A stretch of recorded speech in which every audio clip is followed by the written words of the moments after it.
Bonjour à toutes et à tous, je suis Jean-François Caron, consultant et formateur au sein de Format Conseil.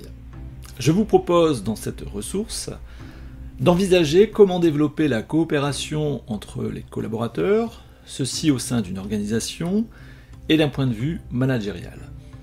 Il n'y a bien sûr pas de recette toute faite en la matière. En revanche, il est possible d'identifier quelles sont les erreurs courantes commises par le management lorsqu'il s'agit de faire travailler ensemble des personnes sous sa responsabilité, et ainsi, par la suite, nous sera-t-il possible d'éviter ces erreurs pour entretenir au mieux la coopération au sein des équipes. La première de ces erreurs est liée à une confusion faite entre coopération et collaboration. Coopérer ne consiste pas uniquement à collaborer. La coopération vise la construction et la réalisation par l'ensemble des participants d'un projet commun. Elle repose ainsi sur une finalité particulière. La collaboration, quant à elle, est le moyen d'y parvenir. Confondre coopération et collaboration conduit le management à se limiter à des procédés collaboratifs sans leur donner de sens. Dès lors, que d'efforts déployés pour organiser des rencontres, pour donner des consignes, pour coordonner des travaux, ceci finalement plus pour ordonner qu'accompagner les équipes. N'est-ce pourtant pas là la priorité du manager que d'accompagner ses équipes? Pour cela, nous pouvons retenir la dynamique suivante, c'est-à-dire de favoriser la coopération entre les collaborateurs et pas seulement la collaboration.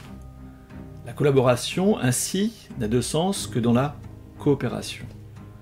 Coopérer, je l'ai dit, c'est participer ensemble à la réalisation d'un projet commun. Chacun y apporte sa contribution pour un résultat global qui dépasse les compétences individuelles. À propos de ce résultat, il est, à mon sens, possible de relever une autre différence essentielle entre la coopération et la collaboration. En effet, collaborant sans coopérer, le résultat au mieux correspond à la somme des apports individuels. La collaboration, en revanche, dépasse cette seule addition. Elle multiplie les performances personnelles en les associant.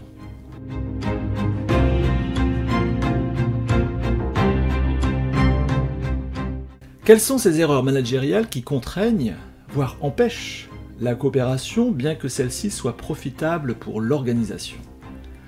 Certainement sont-elles nombreuses et différentes selon le contexte professionnel, mais nous pouvons néanmoins y relever une origine commune, soit les habitudes ou les postures empruntées par les managers qui réduisent le sens du collectif. Ainsi, le management peut être par trop auto-centré ou se comporter exclusivement de façon hiérarchique. Qui n'a jamais rencontré dans son parcours professionnel des chefaillons prêts à cheffer, pour reprendre un bon mot d'un ancien président de la République française?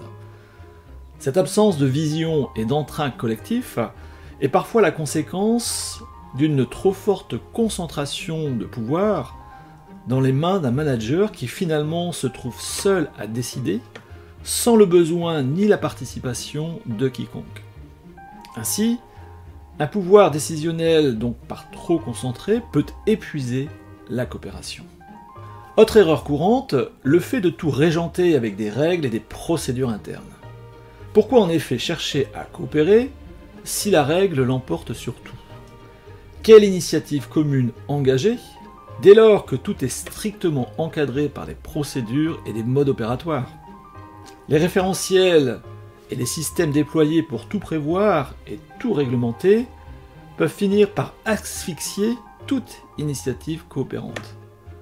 Mettez des règles partout, et alors vous tuez tout sens commun, chacun se cantonnant finalement à respecter à la lettre ce qui est dicté.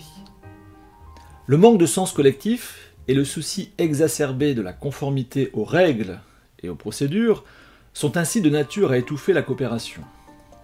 Ajoutons qu'allouer à une fonction managériale des ressources au-delà de ses besoins génère possiblement une réaction d'autosuffisance chez son représentant, comme s'il s'agissait d'une rente versée au manager et qui n'incite guère à construire un collectif.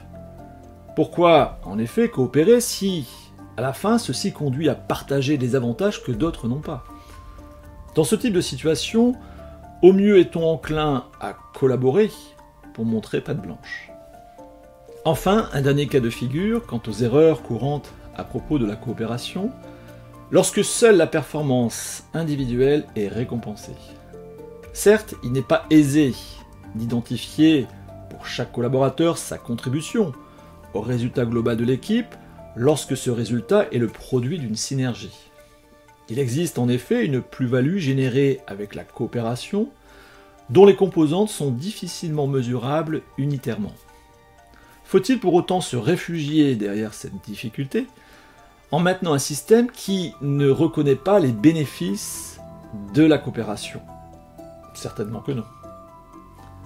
En conclusion, disons que la coopération est un moteur pour une organisation, moteur dont la puissance est d'autant plus forte que le management s'y inscrit totalement. Attention donc à ne pas gripper ce moteur avec trop d'erreurs commises ou en manifestant une certaine suffisance managériale. Je vous remercie de votre attention. N'hésitez pas à me laisser un message sur le site formaconseil.fr.